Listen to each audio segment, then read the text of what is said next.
মামা তুমি এখানে? তোমাকে সারা বাড়ি খুঁজছি। দিদা ডাকছে তোমাকে, সকালের জল খাবার খাবে, চলো। কত বেলা হয়ে গেল, খবর আছে? এই তো যাচ্ছি। আমার মনটা যে কি খুশি, কি বলবো তোকে। হ্যাঁ, সেটা তো তোমার মুখ দেখে বোঝাই যাচ্ছে। না হলে তুমি যেখানে জানো আজ তোমার পছন্দের লুচি আর আলুর দম হয়েছে, তারপরেও তুমি বাগানে রয়েছো, নিশ্চয়ই কোনো দারুণ খবর। বছর দুয়েক ধরে বাগানটার পেছনে অনেক পরিশ্রম করেছি। এবার যখন দেখছি আম গাছে আম, লিচু গাছে লিচু, ফুল গাছে সুন্দর সুন্দর ফুল, আর কাঁঠাল গাছে কাঁঠাল হয়েছে, দেখে মনটা খুব খুশি লাগছে। সত্যি মামা, তুমি বাগানটার পেছনে অনেক শ্রম দিয়েছো, সন্তানের মতো এদের যত্ন নিয়েছো, তাই তো সন্তানেরা ফুল ফল দিয়ে তোমাকে সম্মান জানাচ্ছে। শুধু কি তাই, ওই যে কাঁঠাল গাছটা আগেরবার ঝড়ে তো প্রায় মরেই গেছিল, তুমি কত যত্ন করে গাছটাকে আবার বাঁচিয়েছো। এই জন্যেই তো এই কাঁঠাল গাছটার প্রতি আমার মায়া সব থেকে বেশি। এরপর মামা গিয়ে কাঁঠাল গাছটার গায়ে পরম সহানুভূতিশীলভাবে তার হাত বোলাতে থাকেন। মামা যে গাছটিকে ভীষণ যত্ন করেছেন তা বলে দিতে হয় না। ছোট্ট গাছটির ডালে ডালে বড় কাঁঠাল দেখলেই বোঝা যাচ্ছে, আর চারপাশে ছেয়ে রয়েছে পাকা কাঁঠালের গন্ধ। মামা এসো, এবার খেতে চলো।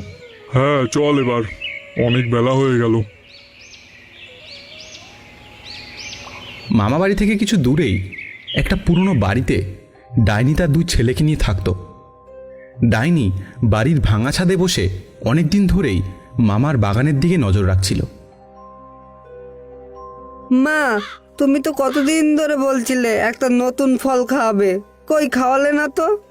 ঠিক বলেছিস দাদা, মা তো সেই কবে থেকে বলছে নতুন ফল খাওয়াবে, কিন্তু কবে খাওয়াবে? আমার সন্টা আর মন্টা বাবারা, তোরা একদম চিন্তা করিস না, সেই সময় এসে গেছে। অনেক দিন ধরে অপেক্ষা করছি, ফলগুলো একদম পেকে গেছে। আমি তো বাড়ির ছাদ থেকে রোজ নজর রাখছি, কি সুন্দর গন্ধ বেরোচ্ছে, আমি তো এখান থেকেই গন্ধ পাচ্ছি। তোরা তো সব ফলই খেয়েছিস, ওই ফলটা খেয়ে দেখবি, একদম মুখে লেগে থাকবে। তুমি তো বলেছিলে ফলটার নাম কাঁঠাল।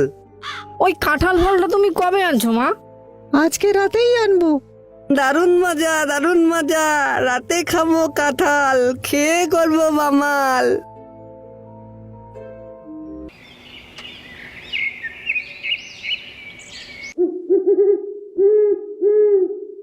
সেদিন রাতে যখন পুরো গ্রাম আর মামাবাড়ির সকলে ঘুমিয়ে পড়েছিল, তখন ডাইনি পুরনো বাড়ি থেকে বেরিয়ে চুপিসারে এক পা দুপা করে মামাবাড়ির সামনে উপস্থিত হয়। মামাবাড়ির বাগান ছিল পেছনের দিকে। ধীরে পায়ে ডাইনি এগিয়ে চলল বাড়ির পেছনের দিকে। ডাইনি কিছু সময়ের মধ্যেই উপস্থিত হলো কাঁঠাল গাছটার কাছে। কি সুন্দর কাঁঠালের গন্ধ, লোভ সামলানো যাচ্ছে না। আমার ছেলে দুটি যা ভালো খাবে না, একদম মুখে লেগে থাকবে। একসাথে সব নিয়ে গেলে ওই বুড়ো আবার বুঝতে পারবে। আজকে তিনটি নিয়ে যাই, আবার কালকে আসবো। ডাইনি এই বলে লম্বা হাত বাড়িয়ে কাঁঠাল গাছ থেকে তিনটি বেশ বড় আকারের কাঁঠাল নিয়ে ছেলেদের কাছে রওনা দিল। কাঁঠাল খাবো জোড়া জোড়া, তাকিয়ে শুধু দেখবি তোরা। এই দেখ বাবারা, আমি কাঁঠাল নিয়ে এসে গেছি। মা, ফলগুলো তো বেশ বড়, কি সুন্দর গন্ধ বেরোচ্ছে। এটা কি গোটাই মুখে ঢুকিয়ে দেবো? আরে আরে, ও কি করছিস? এভাবে খেলে গলাতে আটকে যাবে যে। এই দেখ, এভাবে খোসা ছাড়িয়ে খেতে হয়। ডাইনি খোসা ছাড়িয়ে দিতেই তার দুই ছেলে গপাগপ কাঁঠাল খেতে শুরু করলো।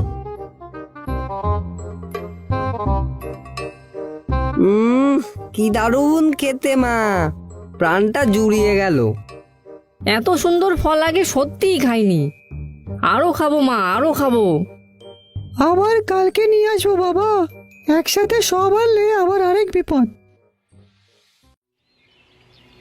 পরের দিন সকালে আমি দেখলাম মামা কেমন মনমরা হয়ে কাঁঠাল গাছটার নিচে বসে আছে। কি হলো মামা, তুমি এখানে এরকম মনমরা হয়ে বসে আছো কেন? কাঁঠাল গাছের কাঁঠালগুলো কত কম বলে মনে হচ্ছে না রে? কিন্তু কাল রাতে তো কোনো ঝড় বৃষ্টিও হলো না, তাহলে গাছের নিচে তো পাতা পড়ে রইল কিভাবে?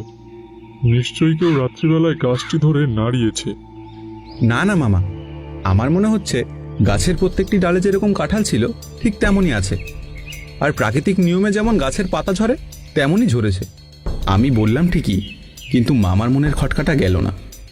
আসলে সত্যিকারের গাছপ্রেমীরা গাছকে নিজের সন্তানের মতো বড় করে, তো তাই তাদের কিছু এদিক ওদিক হলেই বুঝতে পারে। সেদিন রাতেও সবাই ঘুমিয়ে পড়ার পর ডাইনি আবার মামার বাগানে এসে উপস্থিত হলো। আমার ছেলেগুলোর কাঁঠাল খুব ভালো লেগেছে, তাই আজকে 6খানা কাঁঠাল নিয়ে যায়, আরো ভালো করে ওরা খেতে পারবে।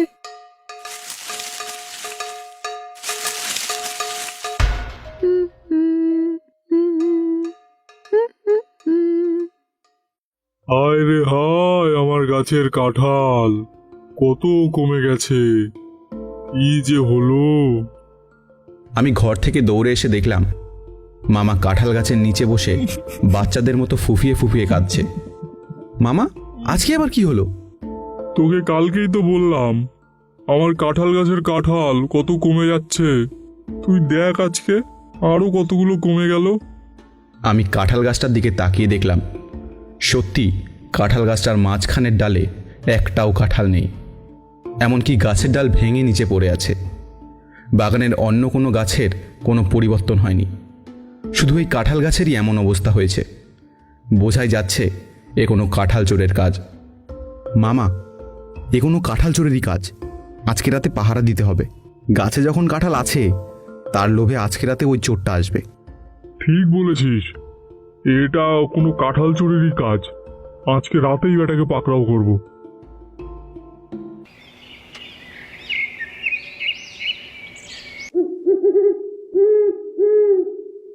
সেদিন রাতে আমি আর মামা লাঠি টর্চ নিয়ে পাহারাতে রইলাম। রাত তখন অনেক গভীর। প্রতিদিনের মতো ডাইনি মনের সুখে উপস্থিত হলো বাগানে।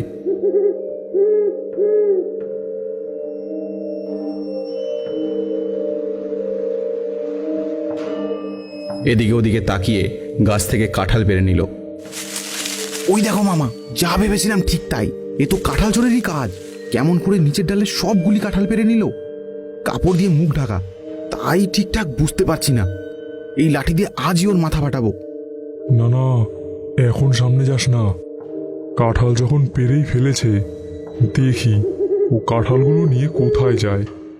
একদিনে এতগুলো কাঁঠাল নিশ্চয়ই একা খাচ্ছে না, ওর সাথে আরও কেউ আছে। আজকে সব কটাকে একসাথে ধরবো। ডাইনি কাঁঠাল নিয়ে চলতে শুরু করলো, আর তার পেছনে পেছনে চলতে শুরু করলাম আমি আর মামা। কিছু সময়ের মধ্যেই ডাইনি কাঁঠাল নিয়ে পুরনো বাড়ির ভেতরে চলে গেল। চোরটা এই বাড়িতে থাকে? এখানে তো কেউ থাকতো না বলেই জানতাম। এই বাড়ি তো কবে থেকেই ফাঁকা পড়ে আছে। আচ্ছা বেটা, ফাঁকা বাড়ি তাহলে চোরদের আস্তানা হয়ে উঠেছে। মামা, গ্রামের সকলে বলে এই বাড়িতে নাকি ডাইনি থাকে। রাতে ওখানে যাওয়া কি ঠিক হবে? ওখানে কোনো ডাইনি নয় রে, সব চোরগুলো ওখানেই থাকে। আমি আর মামা পুরনো সেই বাড়ির ভেতরে গিয়ে ঢুকলাম। বাড়িটির চারপাশ কেমন গা ছমছমে, আশেপাশে পুরনো ভাঙা জিনিস আর মাকড়সার জাল। আমি আর মামা একটি ঘরের ভেতর থেকে আওয়াজ শুনতে পেলাম। ওই ঘরেই সব চোরগুলো আছে, তাড়াতাড়ি আয়। ভালো করে খা। কালকেও নিয়ে এসো। আমি আর মামা ঘরে ঢুকতেই দেখলাম একটি ডাইনি আর তার দুটি বাচ্চা বসে মনের সুখে কাঁঠাল খাচ্ছে। মামা, এ তো ডাইনি। মামা তখন ভুলেই গেছে যে তার সামনে কে বসে আছে। তার স্বাদের কাঁঠালগুলির এই অবস্থা।